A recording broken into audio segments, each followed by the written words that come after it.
Hello friends, welcome to Afsana Tamil.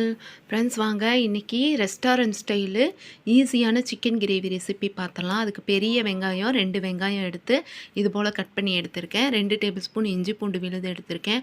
1 spoon chicken masala எடுத்திருக்கேன். 1/2 spoon சோம்புத்தூள், 1 spoon மிளகாத்தூள், 1/2 spoon மல்லித்தூள், தேவையான அளவுக்கு உப்பு, அரை எலுமிச்சம்பழம் எடுத்துக்கோங்க. 2 டேபிள் ஸ்பூன் தயிர் எடுத்துக்கோங்க. 2 சின்ன தக்காளியை மிக்சி ஜாரில் சேர்த்துட்டு விழுதாக அரைச்சி எடுத்து வச்சுருக்கேன். அரை கைப்பிடி மல்லித்தலை, நறுக்கின மல்லித்தலை, அரை கைப்பிடி புதினா தலை எடுத்து வச்சுருக்கேன். நான் வந்து 1 கிலோ சிக்கனை நல்லா 7 டைம் வாஷ் பண்ணி எடுத்து வச்சுருக்கேன்.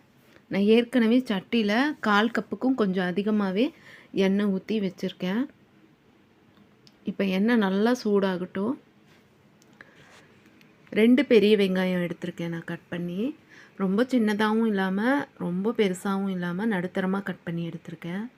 அப்படி மீடியம் சைஸ் வெங்காயமாக இருந்தால் நீங்கள் 2.5 வெங்காயம் எடுத்து இது போல் கட் பண்ணிக்கோங்க. இப்போ எண்ணெய் நல்லா சூடாயிருச்சு, வெங்காயத்தை சேர்த்துடலாம். வெங்காயம் நல்லா கண்ணாடி பதத்துக்கு வதக்கிக்கலாம். தக்காளி வந்து நான் சின்ன தக்காளியாக 2 தக்காளி அரைச்சி எடுத்திருக்கேன். அப்படி மீடியம் சைஸ் தக்காளியாக இருந்தால் 1.5 தக்காளி எடுத்துக்கோங்க. இந்த சிக்கன் கிரேவி அவ்வளோ டேஸ்ட்டாக இருக்கும். கட்டாயமாக ட்ரை பண்ணுங்கள். செஞ்சு பார்த்தீங்கன்னா எப்படி வந்ததுன்னு கமெண்ட்ஸில் சொல்ல மறக்காதீங்க. இப்போ வெங்காயம் நல்லா வதங்கினோமே இது கூட இஞ்சி பூண்டு சேர்த்துட்டு பச்சை வாசனை போகிற அளவுக்கு வதக்கிடலாம்.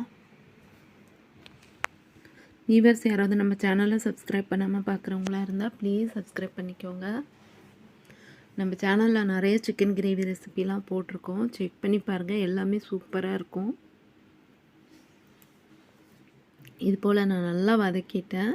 இப்போ இது கூட மிளகாத்தூள் 1 ஸ்பூனு, மல்லித்தூள் 1.5 ஸ்பூனு, சோம்புத்தூள் 1/2 ஸ்பூன் சேர்த்துடலாம். இது இப்போ 1 நிமிஷத்துக்கு இந்த எண்ணெயிலேயே நல்லா வதக்கிக்கலாம். அப்போ தான் இந்த சிக்கன் கிரேவி நல்ல ஒரு கலர் கிடைக்கும் நம்மளுக்கு.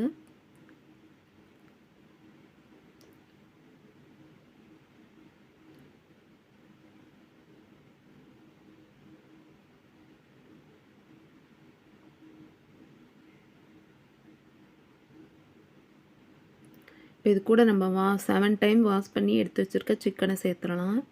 சிக்கன்லாம் நல்லா 7 டைம் வாஷ் பண்ணுங்கள். நல்லா வாஷ் பண்ணி எடுங்க. அப்போ தான் சிக்கனில் இருக்க பேட் ஸ்மெல் இல்லாமல் சூப்பராக இருக்கும். சிக்கனை சேர்த்துட்டு நல்லா மிக்ஸ் பண்ணிக்கலாம்.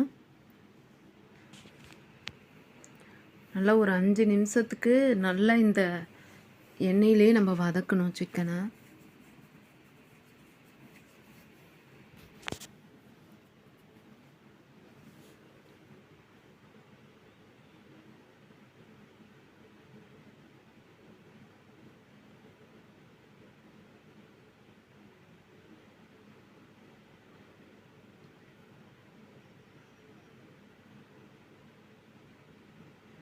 நல்லா வதக்கிடலாம்.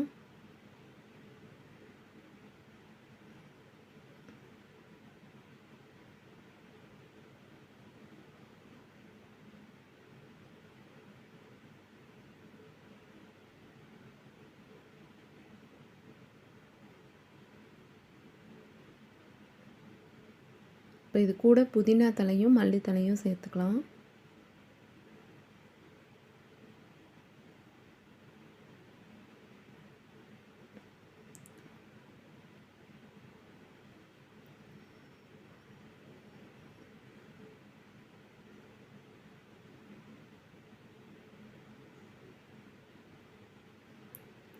இந்த கிரேவிக்கு தேவையான அளவுக்கு உப்பு சேர்த்துடலாம். இப்போ இது கூட அரை எலுமிச்சம்பழத்தையும் பிழிஞ்சு விட்டுக்கணும்.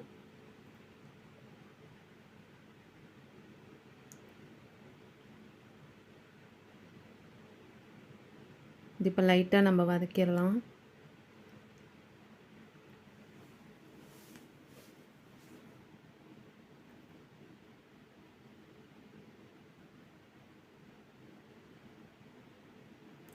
கால்வாசி நான் தண்ணி ஊற்றிக்கிறேன். சின்ன டம்ளரில் 1 டம்ளர் தண்ணி ஊற்றிக்கோங்க.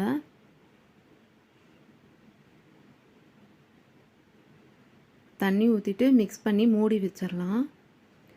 5 நிமிஷத்துக்கு வேகணும். ஹை ஃப்ளேம்லேயே வச்சுக்கோங்க. ஆனால் 5 நிமிஷத்துக்கு அப்படியே விட்டுறக்கூடாது. நடுவில் மூடியை திறந்துட்டு கிண்டி விட்டுறணும். ஒரு 5 நிமிஷம் விட்டுறலாம். நான் நடுவுலையே கிண்டி விட்டுருவேன். நீங்கள் அது நான் வீடியோவில் வராது, நீங்கள் பாருங்கள். 5 நிமிஷத்துக்கு அப்புறம் இப்போ நம்மளுக்கு நல்லா தண்ணியெல்லாம் வற்றி சூப்பராக ரெடியாகி வந்திருக்கு. இப்போ இது கூட நம்ம அரைச்சி வச்ச தக்காளி விழுது சேர்த்துடலாம்.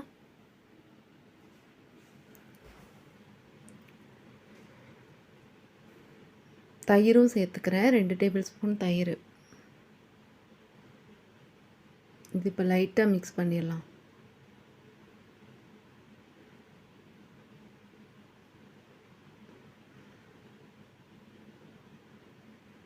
இப்போ இது கூட சிக்கன் மசாலா 1 ஸ்பூன் நான் சேர்த்துக்கிறேன்.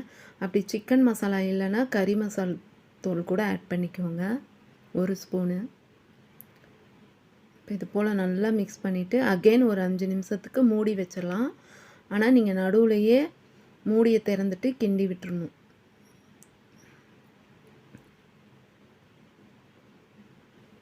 ஓகே, இப்போ மூடி வச்சிடலாம்.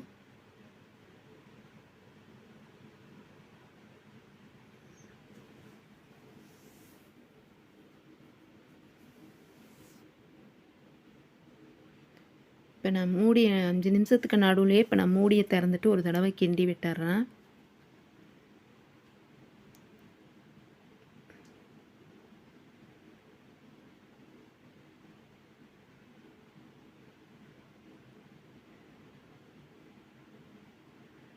அவ்வளோதான். இப்போ ஒரு 2-3 நிமிஷத்துக்கு மூடி இருக்கட்டும். அவ்வளோதான், 2-3 நிமிஷம் ஆயிடுச்சு.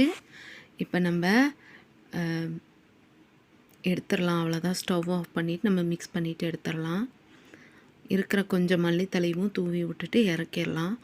நம்மளோட சுவையான ரெஸ்டாரண்ட் ஸ்டைல் சிக்கன் கிரேவி சூப்பராக ரெடி ஆயிடுச்சு.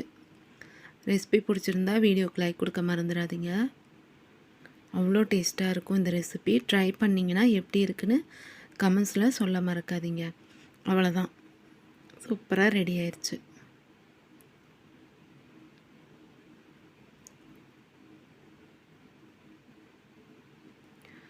பார்க்கவே எவ்வளோ எம்மியாக இருக்குது பாருங்கள், அவ்வளோ டேஸ்ட்டாக இருக்கும். வேறு ஒரு இன்ட்ரெஸ்டிங் ரெசிபியோடு நான் உங்களை மீட் பண்ணுறேன். தேங்க்ஸ் ஃபார் வாட்சிங். பாய்.